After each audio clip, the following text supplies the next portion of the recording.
Good evening. Welcome, everyone, and thank you very much for joining us on our live webinar. Tonight, I'm going to show you how you can get and how you can use other people's money to buy real estate. I'll give you some background on what we've accomplished since our start in 2007 and how we've used other people's money. I'll touch on why I think real estate is one of your most secure investments, and I'll show you what it takes to get people to invest with you, and then how you keep them coming back and giving referrals. And at the end, I'll give you the opportunity to explore some options about what you can do next if you want to move forward investing in real estate. And at the very end, we will have a question and answer period. So if you have any questions, please write them down. And at the end, there's going to be a little chat box that comes up, and just write your questions there. I will read them out loud to the group, and I will answer them. Hopefully I can. So I wrote a book recently called Multiple Ways to Wealth. And the reason I decided to write that book is I had a lot of people questioning me, asking me how I came up with the lifestyle that I have today. And I hired a ghostwriter because I'm not the type of person who can sit in front of my computer and write for hours on end. But I think he's got a very good grasp on my voice, and we did get it completed and it's published, and anybody who wants that can get it from my website. You can see the URL at the bottom. So as a one-time single mom who graduated high school with a C average, I have now grown my portfolio to 274 rental units.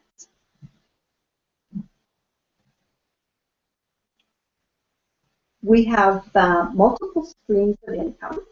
We have a real estate rental business, a financial services business, a corral cleaning business, a new home development and construction business, and a network marketing business. Our primary income is from real estate, and in a little more than 6 years, yes, we started in 2007, we've grown our real estate portfolio to 274 rental units with an estimated value of $25 million. The 5 most compelling reasons to build wealth using real estate. This is in my book if you want to follow along there too. But the 5 most compelling reasons, number 1 being leverage. Leverage simply means using a little of your own money to purchase a lot of something. For example, a $400,000 duplex. You as an investor put 20% down, or $80,000, and the bank mortgages the rest, or the other $320,000. But you reap 100% of the benefits of the asset. Number 2, cash flow. The money left over each month after all expenses, including the mortgage. So you have your rental income minus your mortgage and any other expenses like repairs and maintenance, taxes, insurance. You might have some utilities, and what's at the end is called your cash flow. Number 3, taxes and depreciation. Savvy investors know that the ultimate measurement of an investment value is not how much you made, it's how much you get to keep after taxes. Real estate is one of the most tax-friendly of any investment. Depreciation offers amazing tax advantages to the real estate investor. Appreciation? Well, appreciation is the increase in value of a property over time due to inflation, supply and demand, capital improvement, and other factors. Most real estate investors purchase income property for cash flow and or capital appreciation. Be careful here though. Market factors influence appreciation, making it unpredictable. We don't focus or count on appreciation. When we analyze a property, we are considering cash flow as the number one benefit. If we get appreciation, we consider that a bonus.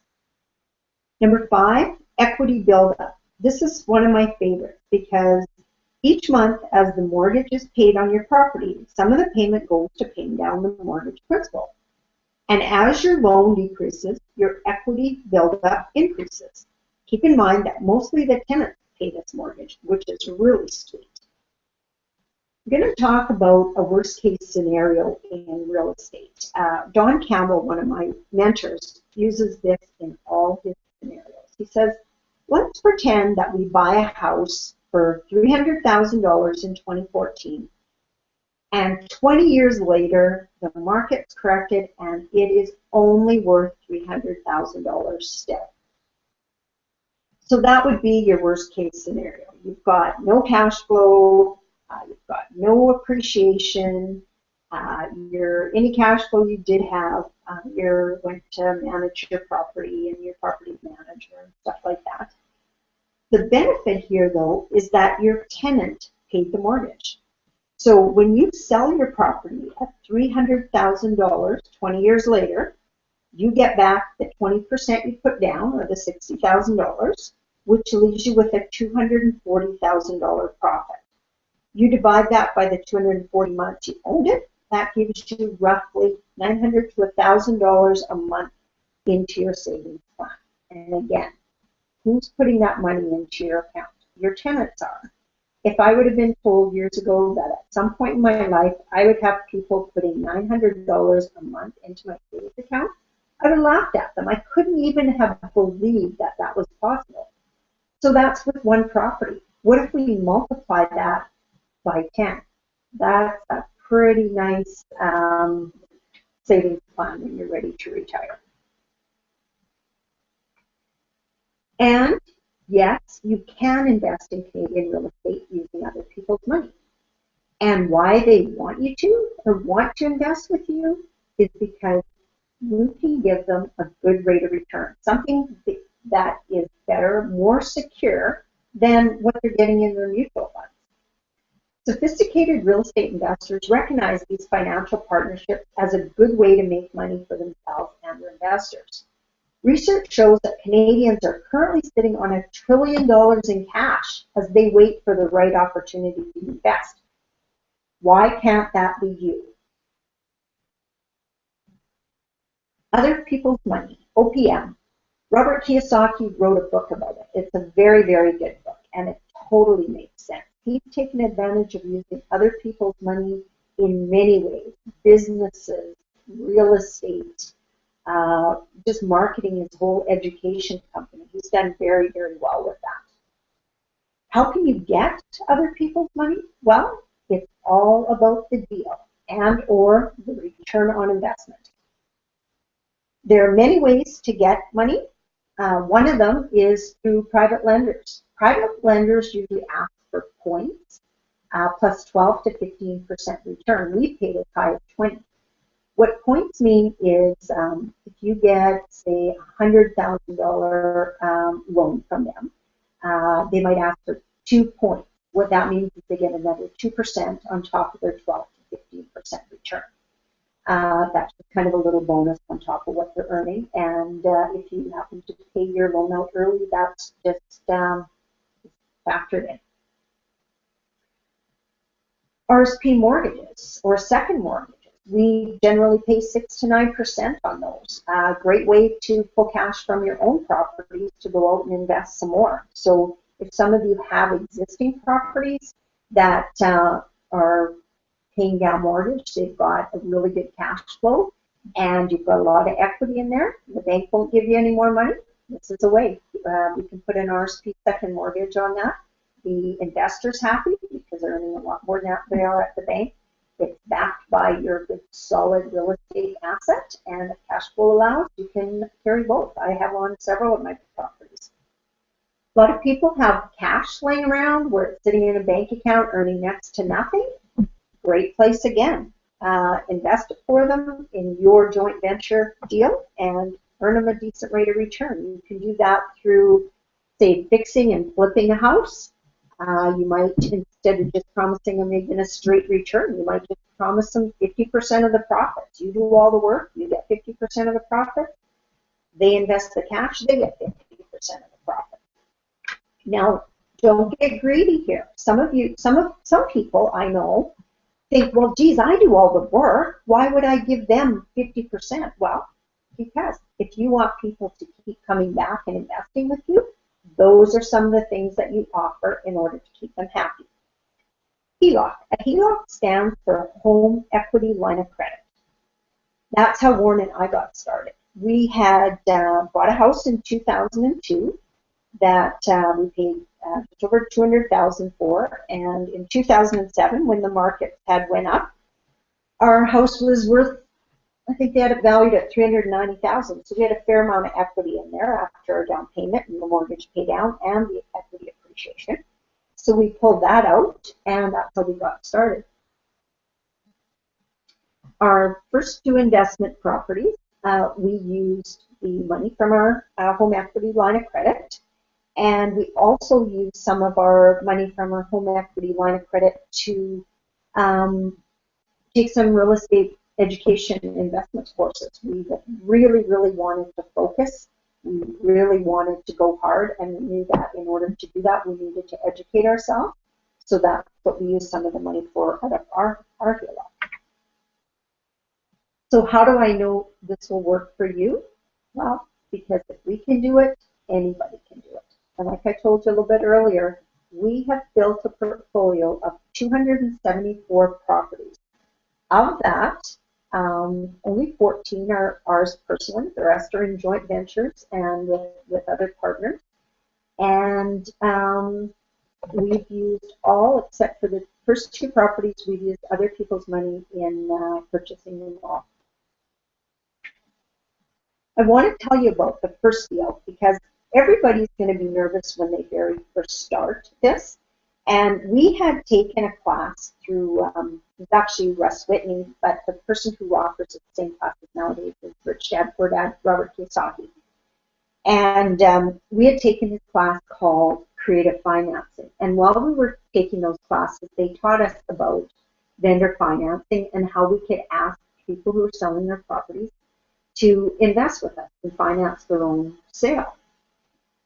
So we'd come back from a course, and one of our friends had told us about this property being for sale by owner. And for sale by owners are a lot of times ways where you can ask for vendor takebacks, because a lot of realtors don't understand what vendor takebacks are, and they're nervous and they're scared and they don't want to ask people, they don't want to jeopardize the deal. They'd just rather you pay your 20% down and go about your business, make it an easy deal for them.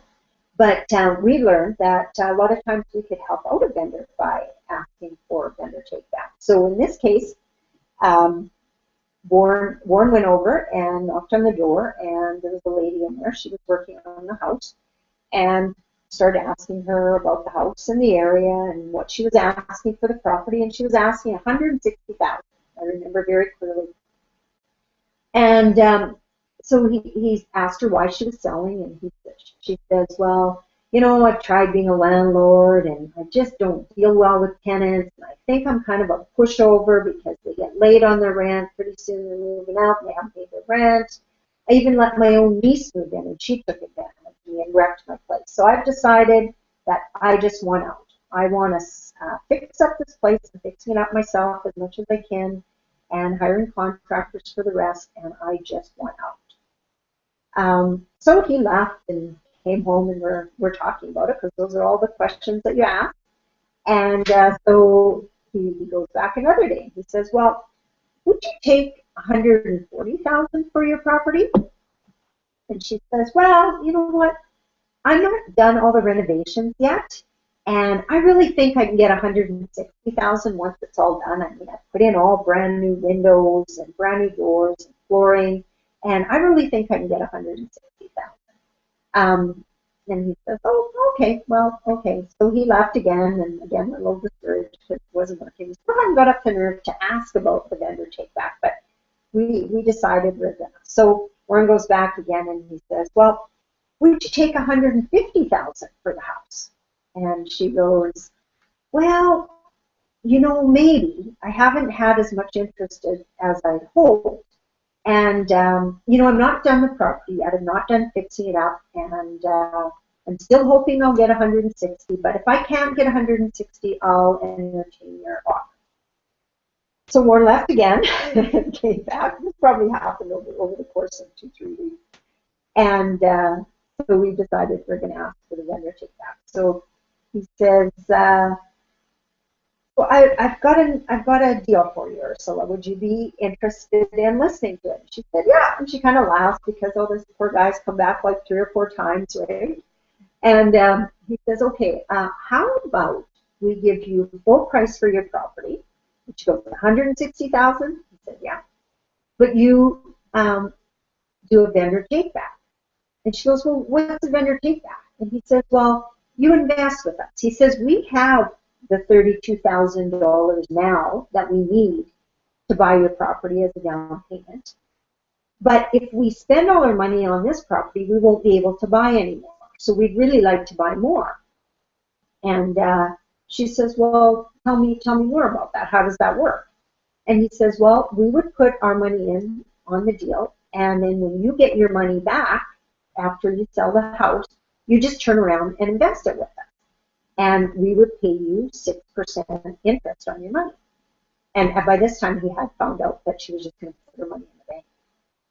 And so she said, wow, I'm going to win twice. I get full price for my house and I get 6% on my money? And he said, yeah. So she said, write it up. That sounds good to me. So that was how we got our first deal. And you know, she stayed invested with us. At one time, we were paying interest only, so it was $160 a month.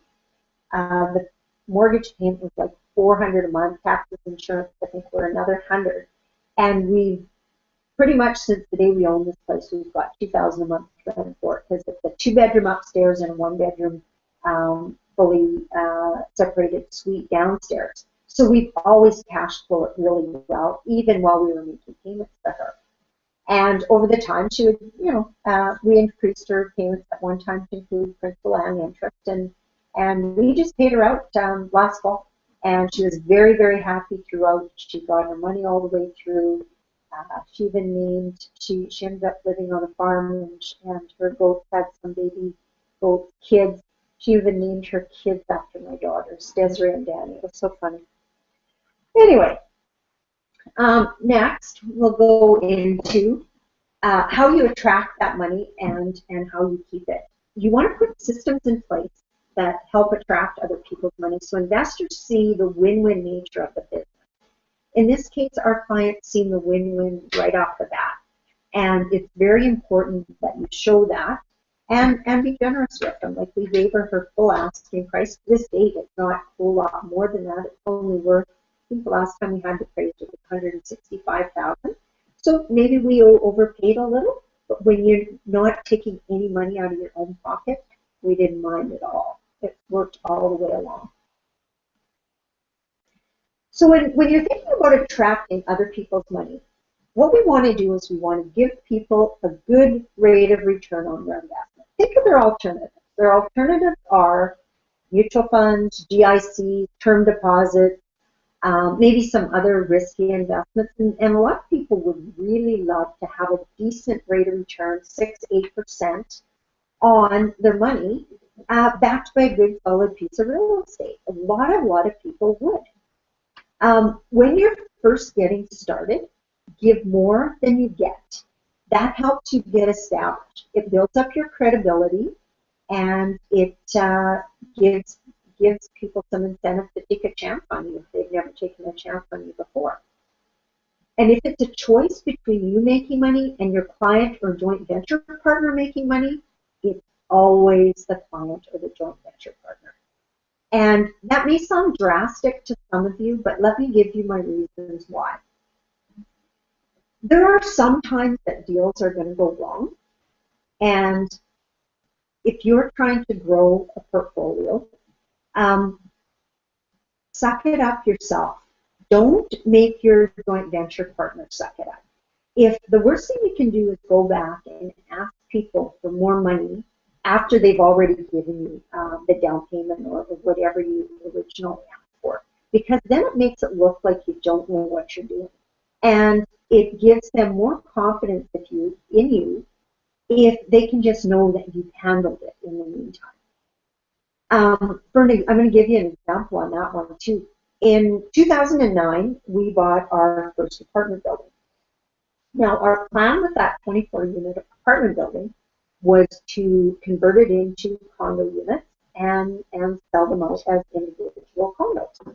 And we bought the apartment building at $75,000 a door, and we had a good idea we could sell between $125 and $150 a door because we knew people that had done it.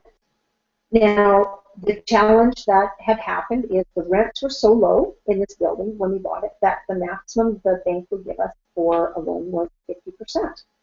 And we paid $1.8 million for it, so we still needed to raise another $900,000. I had brought in a joint venture partner after I made the offer on this for two reasons. One, because I knew we had the ability to raise money because I'd seen he'd done it before.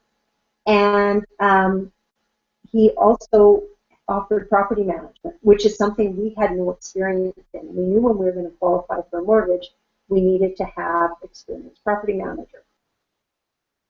So we raised the funds. We raised the $900,000. We had some private lenders, and that was exactly what we did. We paid points, and then I believe it was 12% on a lawyer's money, a lawyer out of BC who did this all the time. Their building was the building was their collateral, and he earned 12% on his money. And then we had some private money that we also paid 20% for. Now, what happened, and the challenge came in, is the condo conversion process was delayed a lot. At one point, we weren't even sure if we were going to condo convert it because the city stopped allowing condo conversions. And we sweated it out, but we did manage to get the building in, one of the last few in Regina that happened before they put a moratorium on it. And we're quite happy about that. But what it did is it delayed. So when we had initially told our money partners that they would have their money back in a year, in fact, they didn't get their money back in a year. So the risk level increased at that point, and we kept working on it, and we did eventually sell enough units to pay out our money partners. But what had happened, because the deal took a lot longer than the 1 year we expected, we ended up paying a lot more interest than expected. So all the people that had invested, some at 12%, some at 20%, they got their full rate of return over the full 2 year period, and my partner and I got nothing. And we were okay with that because we had both decided when we got involved in this deal that one way or the other, our investors would come out ahead, and if anything, it would just mean that we established ourselves and we could go on and do more things. And that was exactly what we did. We took care of our investors, and most of them followed us over into other deals in the future. And we don't pay that kind of return anymore either, 20%. So the other thing you want to do when you're looking at using other people's money, when you're joint venturing with someone or signing a property, only joint venture with somebody or only joint venture a property that you would buy yourself. Don't save the best ones for yourself. You save the iffy ones for yourself. You do your joint ventures with, give people your good deals. One way that people have done it too is they actually have existing property that's doing really well. They own it 100% and they're looking for some cash. Then they bring in a joint venture partner. The joint venture partner brings in the cash on the property, you're able to pull yours out, and then you can go on and buy another property. Always think win-win for your client and for yourself. If your client only wants to win and you don't get to, that's not a client you want. That person will be a nightmare. If they can't see that you have to win in order to stay in business, then they're definitely not somebody that you want to deal with. Keep partners and clients informed, even if, or especially if things are not going well, because there are definitely times when things won't go well, and you need to let them know. Sometimes we've had places crashed and a lot of damage left behind. You just have to talk it through with your investor partner. Say, you know, we're going to have to take some money out of the reserve fund, build it back up, and so we're going to have to do without cash flow for a while. And you know, that's just something you have to, by managing expectations at the beginning, that's one of the things that you talk about. The other thing you want to do is do what you'll say you'll do. For example, if you say you're going to call someone at 10 a.m., call at 10 a.m., not 11, not the next day. If something comes up, give them that quick 2-second phone call and say, sorry, I can't talk today.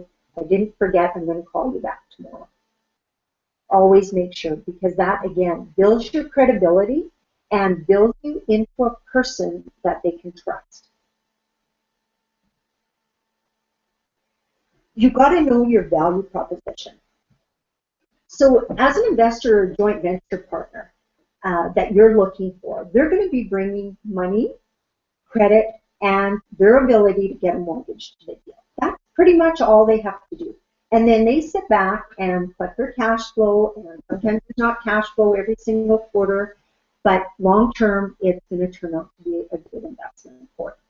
You, as the real estate expert, what you have to do is you have to know your market and the area. You've got to find the property, and lots of times it takes you a while to really find the property that's going to work for you and your partner.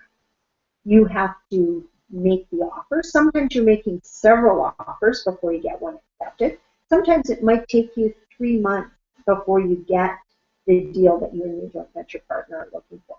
You also have to analyze the deal and be prepared to present the whole enchilada to your joint venture partner.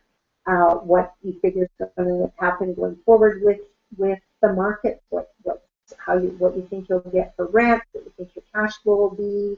You're going to work with the partner to secure financing.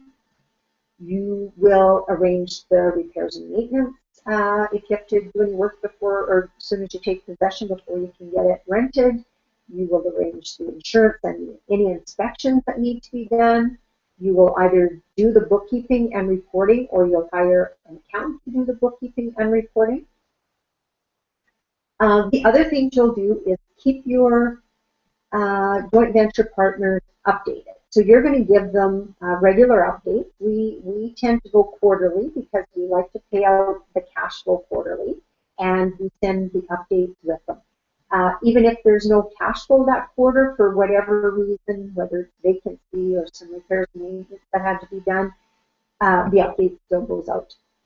We do all the tax reporting, meaning at the end of the year, I have my accountant do this, and depends how good you are with the books, you could do it, but I have my accountant do it because there's, you know, the potential to do depreciation. He's got to separate out the mortgage pay down and the interest.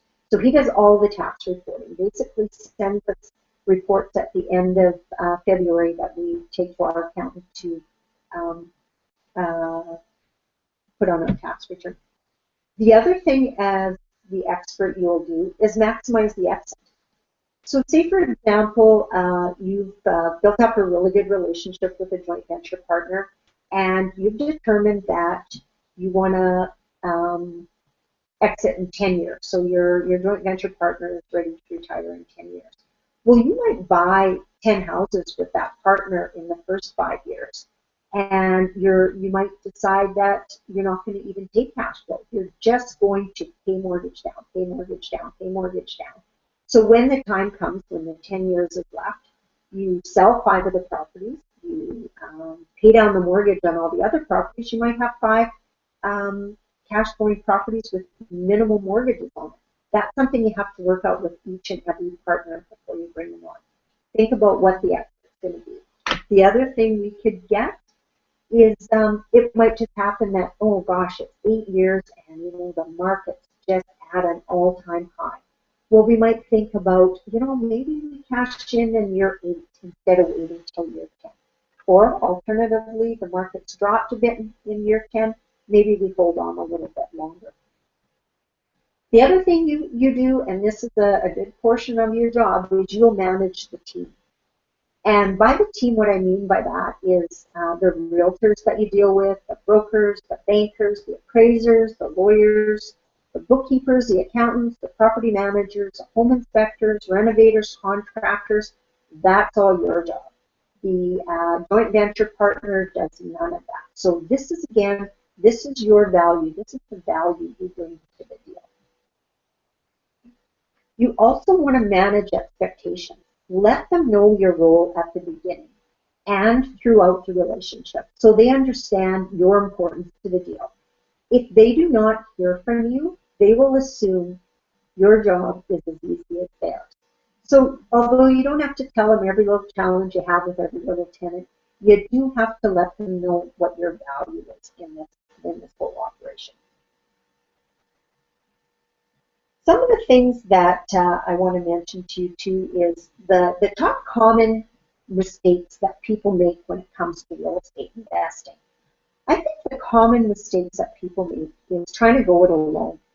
You can buy 1 or 2 properties and on your own, that works. But if you really want to grow and establish yourself as a real estate investor, you need to team up. You need to have a team, and you need to team up with other investors. Another challenge is not knowing your market. I've seen people throw money down in the U.S. and end up with nothing because they just bought on speculation, not really knowing what they were getting into. Another way is analysis paralysis. I've met several people who analyze and analyze and analyze and analyze and never ever get to the point where they actually make a purchase. Don't let that be you. And then one of the other big errors I find, especially if you want to really grow a portfolio, is self-property management. It's good to do maybe the first couple properties you have for the first little while, just to know exactly what a property management job is all about. But I want to tell you again a little story about somebody I know. He started investing roughly at the same time we did, and he was telling a story to us the other day that a friend of his started investing at the same time as him, and she only ever bought 4 properties. But he's got pretty close things up, either 250, 300, somewhere around there. And they were talking one day, and she said, darn, I wish I had never thought that I was giving myself money by self-property managing, because she says, I can see now where that really limited my growth. You manage 4 properties, and you don't have time to be looking for deals. You don't have time to be analyzing deals, and so on and so forth. Self-property management takes a lot of time. Your property manager, give them kudos, because they do a lot of work for you for that $125, $130 a month that they get paid. Well, that's pretty much sums up what my talk was about tonight. So I'm hoping that you got a lot of information and stuff that you can use for yourself for the future in helping you attract other people's money and really build your portfolio. My intention with going forward in real estate is that I want to help others do what we've done. I don't want to keep it a secret on how I've raised money and put deals together. I want to share that with people. If you're an investor that wants to start learning how to do this on your own, even if you're my investor already, let me know. I would love to teach you.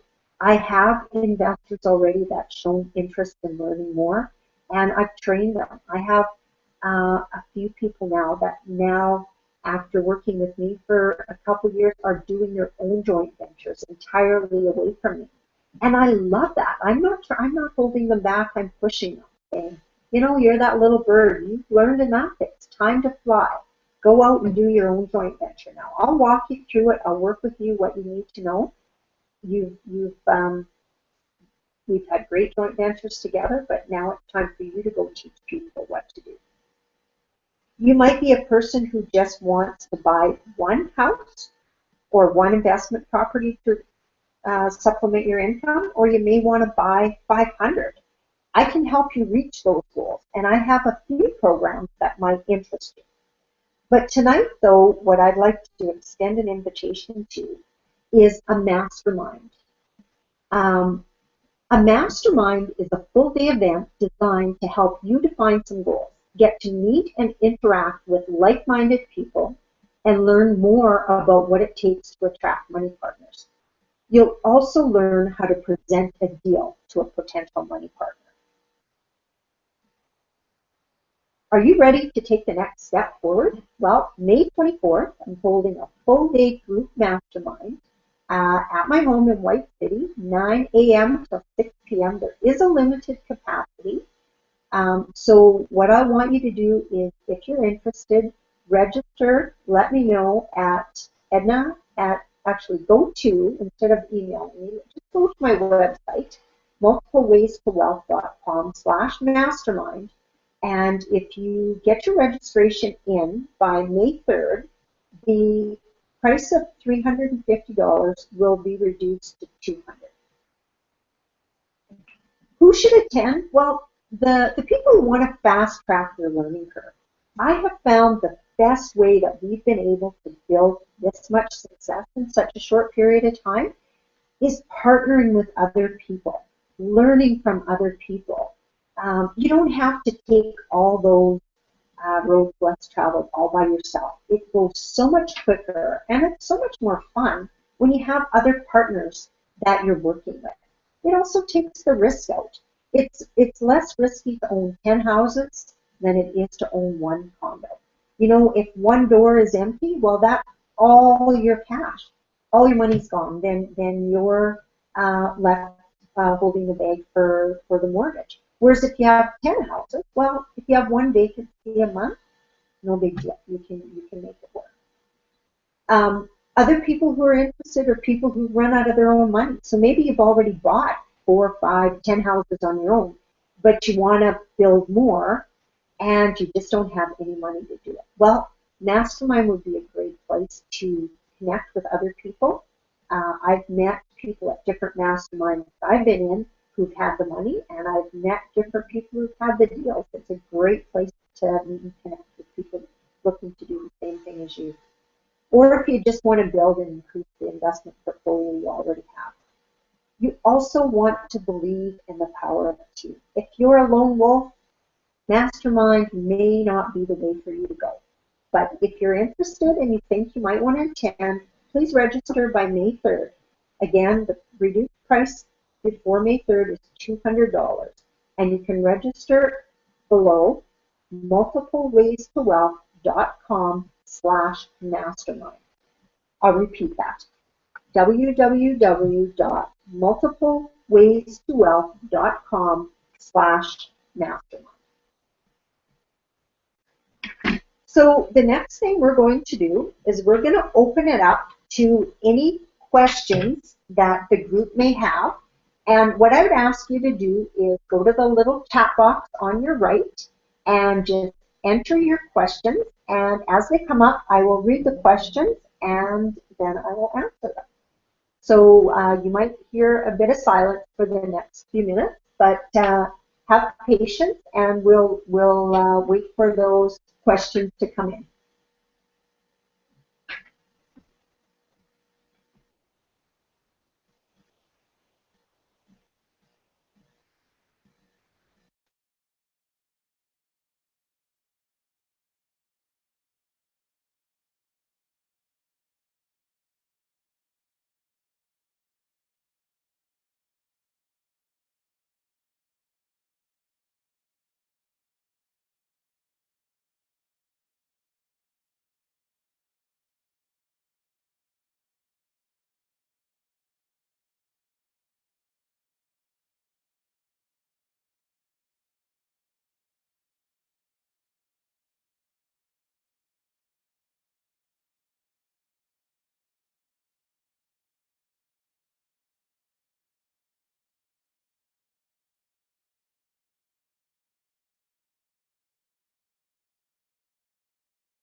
we have our first question. Thank you very much, Rob. Rob is asking us, what financial analysis tool do I use to determine the purchase price of a property and the income that it needs to produce? Well, first of all, we determine market price of a property by looking at comparables of what's sold in the area. And then, of course, we always try to negotiate down to the best price, although we are totally open to paying market price because in a market like we have in Regina, market price is very good. So I don't think it's anything to worry about if we pay market price. What I do is I have a special spreadsheet that I will be sharing with anybody who wants to go on with our program. And it's a spreadsheet that we've built that just takes the, we figure out what the mortgage is going to be, we figure out what the down payment is, what the mortgage pay down is going to be. So we use all our own tools in that way. We do rely a lot on realtors. We've had some private sales. Generally, they're a little bit more work for market comparables, but a realtor will do a market comparable showing you, well, this property is worth more because it has a garage. This property is worth more because there's updated cupboards in it. So we get a lot of information from the realtors too. So Rob, I hope that answers your question. And if you, excuse me, have anything else you'd like to clarify, just type it in again. Hi, Bert. Bert's asking if I have a list of people who might want to invest with a partner.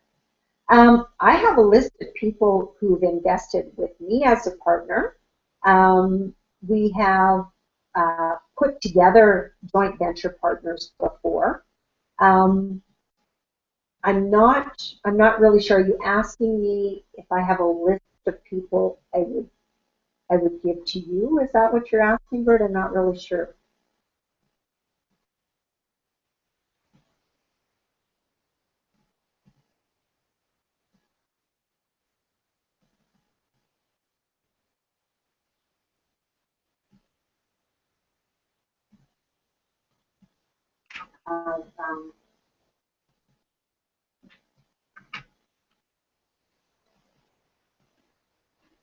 Okay, we have another question here, and that is, how can I learn more?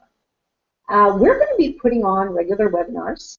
You're on my email list now, so I will be letting you know when I have these regular webinars. We really want to educate people. We've noticed that there's different people coming in from out of town. I noticed the other day there was somebody advertising on the radio, and we checked into it. Here they're from California, and they're coming in to teach local Regina people how to invest in their market.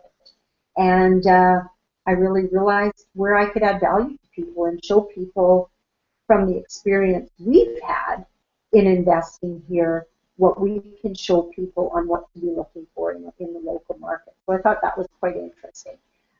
Check out my website. I've got some good information on there, and we're going to be adding more.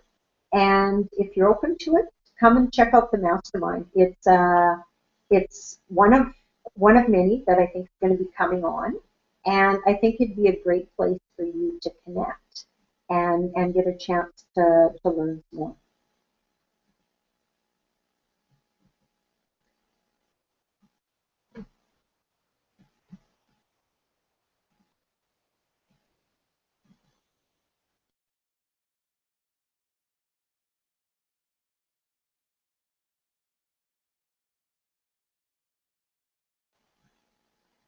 Okay, Bert, so my understanding is you're asking me if I have a list of people who want to invest to share. No, all my investors, I keep that private. A great place, a couple of great places to meet other investors is join one of the local networking groups. There's two in Regina. There's the Regina Real Estate Investing Network. Is that it? No. RREIC. That's the one that I belong to. And you'll tentatively meet some investors there. I do know that I'm going to be having some people who are investing with us now going to be part of the mastermind, so that might be a way. Networking is a great way. One of the things that I've been able to teach people is how to put together your 30-second commercial so that you can introduce to people the fact that you're a real estate investor and you're looking for money. That's one thing that I've been able to do. I've struck up conversations with people in a coffee lineup and ended up having, letting them know what I do. People, you never know where you're going to find people who are interested in investing.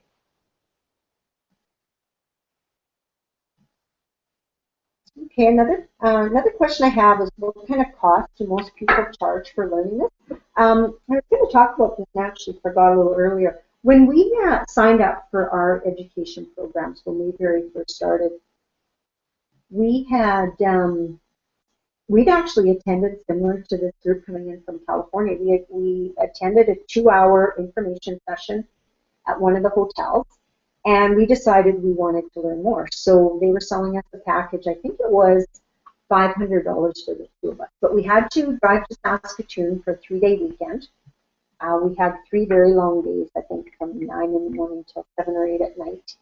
And then from the 3-day, it was just a real general overview. So we learned some stuff, but we didn't learn enough where we felt confident enough to go on and do it on our own.